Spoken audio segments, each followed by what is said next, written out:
Okay, second graders, I told you in our first video that we were going to really work hard this week on adding and subtracting using a number line. So I'm first just going to talk to you about adding, and then tomorrow we will tackle subtraction. Okay, so I'm going to say a number or a story problem, and we're going to listen for what parts we know. So I'm going to go ahead and write what we know of the start, the change, and the end. So I told you that this was going to be an addition number sentence.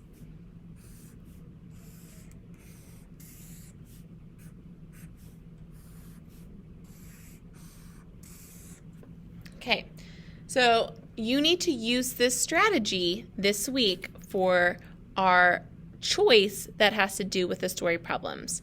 So I'm pulling it up now. I know you can't see it, but it's the green choice this week. You need to use a number line. Okay, so here is the story problem. Last weekend, I baked 35 cakes.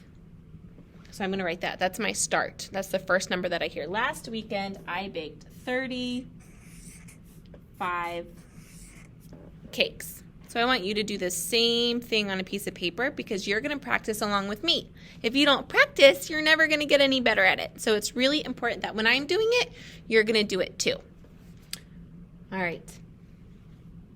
35. So last weekend, I baked 35 cakes.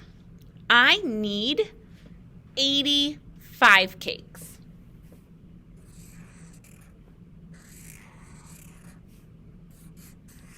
That's how many I need. How many more cakes do I need to bake? Okay, so let me say it again. Last weekend, I baked 35 cakes. I need 85 cakes. How many more cakes do I need to bake?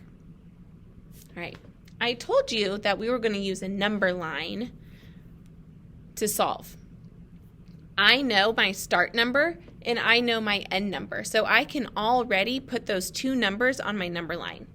So I'm going to draw my number line, and I'm going to add those numbers. My start, 35, and my end, 85.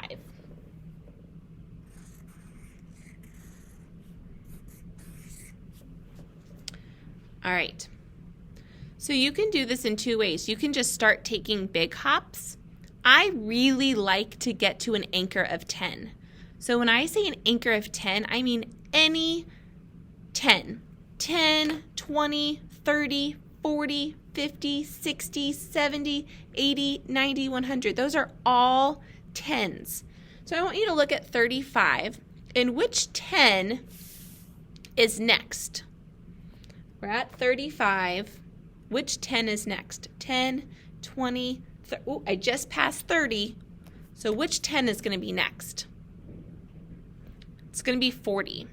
And if I'm at 35, I know that to get to 40, I just need to take one hop of 5. So I'm going to do that.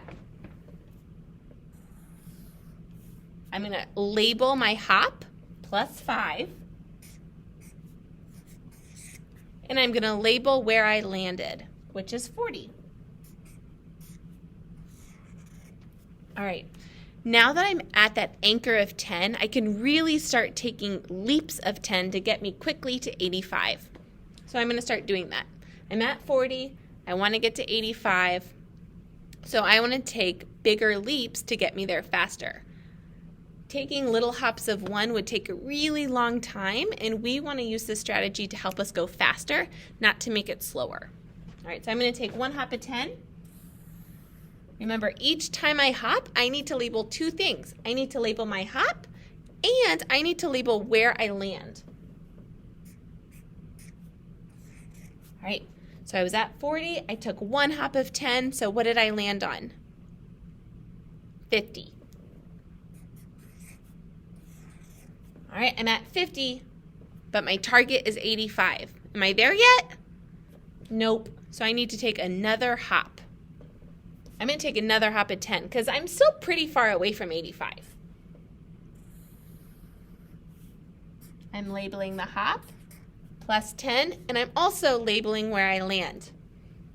I'm at 50, I take a hop of 10, so now I'm at 60. All right, am I there yet? I'm not, so I'm going to take another hop of 10.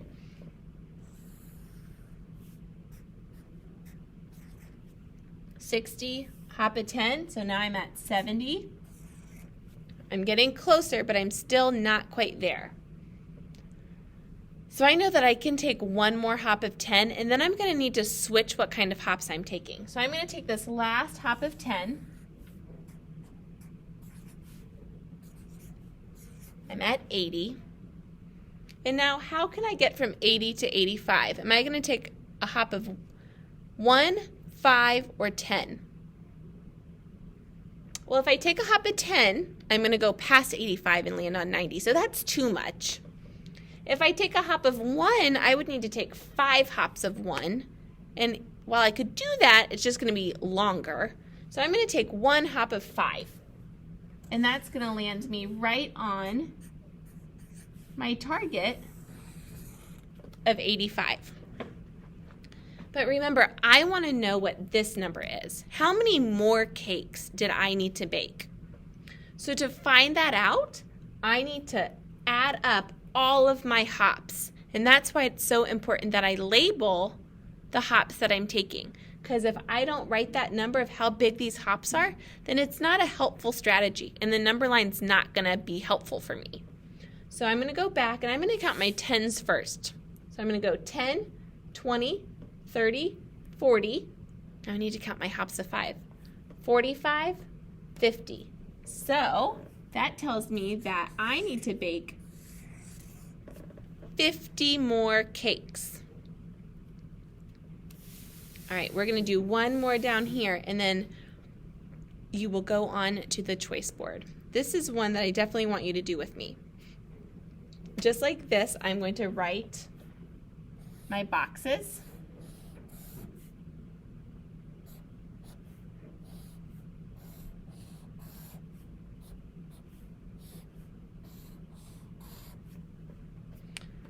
Now, sometimes you know different parts of a story problem. So in this one, we needed to figure out the change.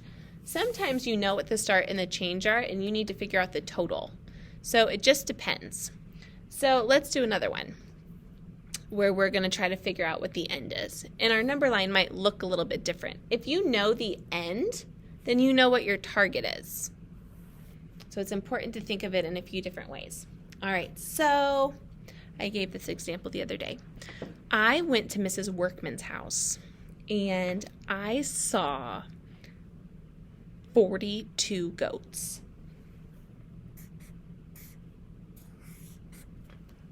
Okay? So remember, in your paper, you're going to do the same thing. I'm going to tell you the start and the change, and we're going to figure out what the end is. I saw 42 goats, and I also saw 23 bunnies. How many animals did I see all together? All right, so I'm going to draw my number line. Draw your number line.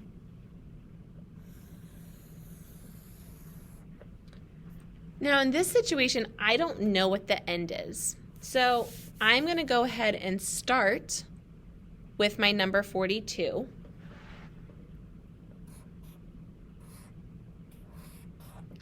And this time, I know how many hops I'm taking, and I'm going to be looking at my number line. So before, to figure out the change, I had to count up my hops. Well, for 23, I know how many hops I'm taking, so that makes it really important for me to write where I land on my number line. So let's figure it out. I'm at 42. I need to go 23. So again, I'm going to try to get to 40 or 45 to make it easier for me in my head. So I know that that's 3. If I go 3 spaces plus 1, I'm at 43. Plus 1, I'm at 44. Plus 1, I'm at 45. All right, so I've already done that 3 hop. That was in the ones place. So I'm done with my 3 hops. I'm at 45. Now I need to take my 2 hops of 10 because I have a 2 in the tens place. So I'm going to take my first leap of 10 plus 10. If I'm at 45 and I take 1 hop of 10, then the only number that changes is the number that's in the tens place. So if I have a 4, I add 1 more group of 10, then I'm at 55. Okay, so I did that 1 group of 10. I have 1 more plus 10. So now I'm at 65. And that's my answer. So it's a little bit different, but it's still using a number line. So this time, instead of counting the hops, which should equal 23, so 10, 20, 21, 22, 23, so that checks out. I've taken 23 hops. This time, I was really careful in labeling where I landed on the number line, and this number that I land on will be my target or my end. So the answer is 42 plus 23 equals 65. Okay? That was our lesson for the day. I would encourage you to have someone in your family write an addition problem for you to practice on your own, because we did 2 together. You can always watch this video again. But it can be a really helpful strategy. And like I said before, the only way to get really good at it is by practicing. So now I want you to go to the choice board and I want you to make one choice for 5 minutes. One of those good choices might be one of our story problems. That's the blue choice. Maybe get one of those out of the way and practice this strategy because you have to show the number line. All right? Have fun.